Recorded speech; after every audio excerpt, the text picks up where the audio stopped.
Assalamualaikum warahmatullahi wabarakatuh. Alhamdulillahirabbil alamin. Bersyukur kita kepada Allah Subhanahu wa taala atas limpahan nikmat yang telah diberikan kepada kita. Allahumma shalli ala sayyidina Muhammad wa ala ali sayyidina Muhammad. Sahabat beriman yang dirahmati Allah, Nabi Ibrahim alaihissalam merupakan nabi ke-6 dalam sejarah Rasul yang wajib diketahui umat Islam. Nabi yang dilahirkan pada tahun 2295 sebelum Masehi di negeri Mausul. Ajaran dan agamanya walaupun tidak langsung turun-temurun hingga Nabi Muhammad SAW, tapi sering ada yang kita jalankan. Dan syariatnya hampir sama dengan yang Allah berikan kepada Nabi Ibrahim alaihissalam. Namun sebelum Allah mengutus Nabi Muhammad SAW, ada salah satu orang yang berpengaruh di tanah Arab waktu itu yang telah merubah segala bentuk ajaran Nabi Ibrahim. Siapakah dia dan bagaimana kisahnya?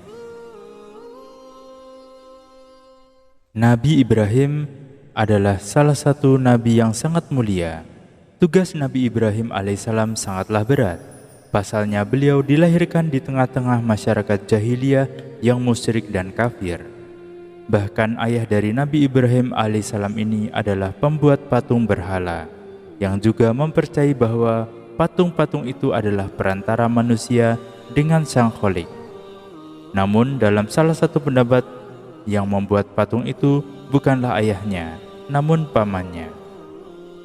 Pada masa kecilnya Nabi Ibrahim alaihissalam diasingkan ke hutan dalam sebuah gua yang mustahil akan ditemukan orang. Hal ini dilakukan oleh orang tua Nabi Ibrahim karena di zaman itu Raja Namrud mengeluarkan peraturan untuk membunuh setiap bayi laki-laki yang lahir. Raja yang sombong dan musyrik itu tidak ingin digantikan oleh siapapun di muka bumi ini. Sebagai penguasa sampai akhirnya dirinya kembali ke masyarakat. Kemudian melihat semua orang seperti gila pada patung. Hampir setiap rumah dan tempat umum dipenuhi dengan patung berhala. Agar dapat menyembah setiap waktu, tidak terkecuali di rumah ayahnya yang memang bekerja sebagai pembuat patung berhala. Nabi Ibrahim pun mulai bertanya-tanya, kenapa dirinya dinamakan Tuhan dan manakah yang dinamakan Tuhan?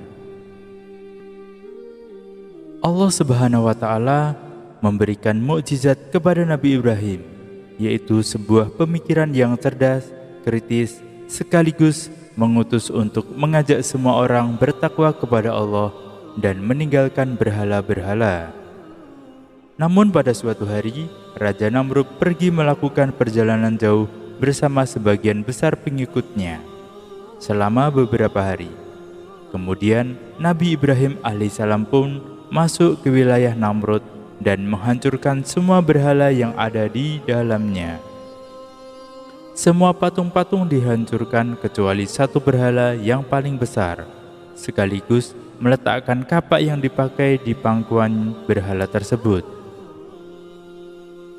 Setelah Raja Namrud kembali, dia pun murka dan memanggil Nabi Ibrahim, karena salah satu pengikutnya sempat mengetahui perbuatan Nabi Ibrahim alaihissalam. Sang raja bertanya dengan geram, "Wahai Ibrahim, bukanlah engkau yang telah menghancurkan berhala-berhala ini?" "Bukan aku," jawab Nabi Ibrahim secara singkat. Mendengar jawaban itu, Raja Namrud semakin geram dan berkata, "Lantas siapa lagi kalau bukan engkau? Bukankah engkau yang berada di sini saat kami pergi? Dan bukankah engkau yang membenci berhala-berhala ini?" "Iya, tapi bukan aku yang menghancurkannya. Aku pikir berhala besar itulah yang menghancurkannya. Bukankah kapaknya masih berada di tangan berhala yang paling besar itu?" Nabi Ibrahim menjelaskannya dengan santai. Raja Namrud segera membantahnya. Mana mungkin patung berhala dapat membuat semacam itu?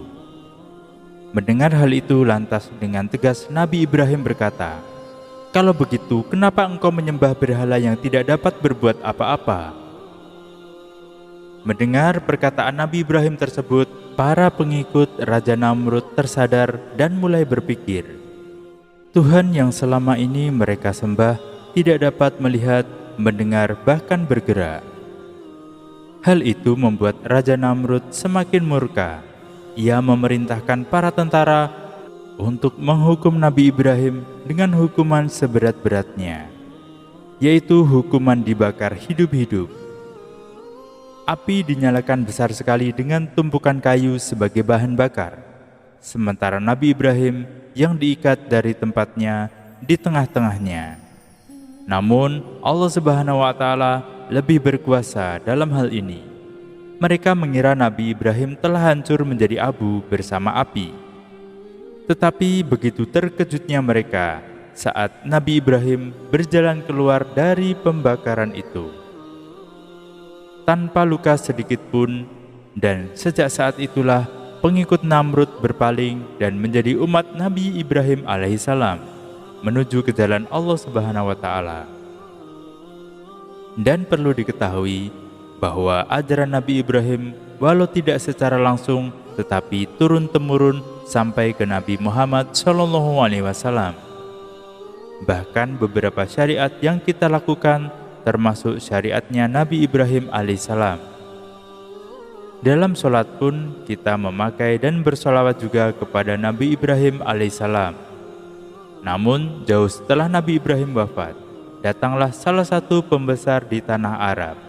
Dia bernama Ammar bin Luhai, dan dialah yang mengubah ajaran Nabi Ibrahim alaihissalam. Suatu ketika Ammar bin Luhai memberi makan dan pakaian kepada orang-orang di beberapa musim haji. Terkadang suatu musim haji dia menyembelih 10.000 unta dan memberikan pakaian kepada 10.000 orang. Dia adalah orang yang sangat dermawan. Orang-orang Arab memuji sifatnya ini. Ia juga seorang yang pemberani. Orang-orang Arab pun memuji sifat ini. Lantaran inilah ia disukai banyak orang. Mereka senang membuatnya puas dan selalu menaati perintahnya. Setiap kali ia membuat hal baru untuk orang Arab, pastilah mereka menjadikannya sebagai aturan. Dan suatu hari ketika ia pergi dari Mekah ke Syam untuk suatu keperluan, sedangkan kaum Amalik ataupun satu kaum berada di daerah Syam itu. Lalu dia melihat kaum Amalik yang sedang menyembah berhala. Kemudian dia bertanya kepada mereka, "Apa artinya berhala-berhala ini bagi kalian yang kalian sembah ini?" Mereka menjawab, "Ini adalah berhala-berhala yang kami sembah. Kami meminta hujan kepada berhala-berhala ini. Maka berhala ini pun menurunkan hujan. Kami meminta pertolongan kepada berhala-berhala ini. Maka berhala ini pun memberikan pertolongan." Lalu dia berkata kepada mereka, "Tolong berikan saya salah satu di antara berhala-berhala itu. Saya akan membawanya ke tanah Arab, agar orang-orang menyembahnya." Mereka pun memberikan sebuah berhala yang beri dengan nama Hubal. Lalu dia datang ke Mekah dengan membawa berhala tersebut. Dia memasang berhala tersebut dan memerintahkan orang-orang agar menyembahnya dan memuliakannya. Orang-orang yang menurutinya karena ia adalah orang-orang yang diikuti ucapannya dan sangat mengetahui tentang masalah peribadatan. Bahkan di Mekah terdapat sebongkah batu besar di mana seorang yang sakit berdiri di atasnya untuk membuat roti yang ia suguhkan kepada para jamaah haji. Batu tersebut dinamai dengan batu Al-Lata, yaitu batu untuk menumbuk halus dan membuat adonan roti. Ketika laki-laki ini meninggal dunia, maka Ammar bin Luhai berkata, "Sesungguhnya dia belum mati, tetapi dia masuk ke dalam batu besar itu, dan dia memerintahkan agar orang Mekah menyembahnya dan membangun rumah yang diberi nama dengan Lata." Mereka pun menuruti keinginannya. Kemudian Islam datang dan Nabi SAW pun mengetahui kenyataan ini. Beliau Rasulullah SAW pun mengetahui bahwa Ammar bin Luhai adalah orang yang membawa berhala ataupun Hubal dari negeri Syam, dan dialah orang yang memerintahkan orang-orang Quraisy sehingga mereka membuat rumah alatas. Bahkan beliau mengetahui apa yang lebih dari itu. Beliau bersabda kepada salah seorang sahabat, "Hai Aqasam, saya melihat Ammar bin Luhai menarik ususnya di dalam neraka. Saya tidak melihat seseorang yang lebih mirip dengan orang lain daripada kemiripanmu dengannya." Dan kemiripanmu dengannya, Aqasam berkata, "Apakah kemiripanku dengannya memberi mudarat kepadaku?" "Wahai Rasulullah," beliau Rasulullah SAW menjawab, "Tidak. Sesungguhnya engkau orang mukmin, sedangkan dia orang kafir. Sesungguhnya dia adalah orang yang kali pertama mengubah agama Nabi Ismail alaihissalam. Lalu dia memasang berhala, mengiris telinga unta, mengabaikan unta Syaibah, menyampaikan domba wasilah, dan melindungi unta Ham." Dan demikianlah sedikit kisah tentang Ammar bin Luhai yang telah mengubah ajaran Nabi Ibrahim alaihissalam dan syariat-syariatnya. Semoga video ini memberikan manfaat untuk kita semuanya. Amin ya rabbal alamin. Assalamualaikum warahmatullahi wabarakatuh.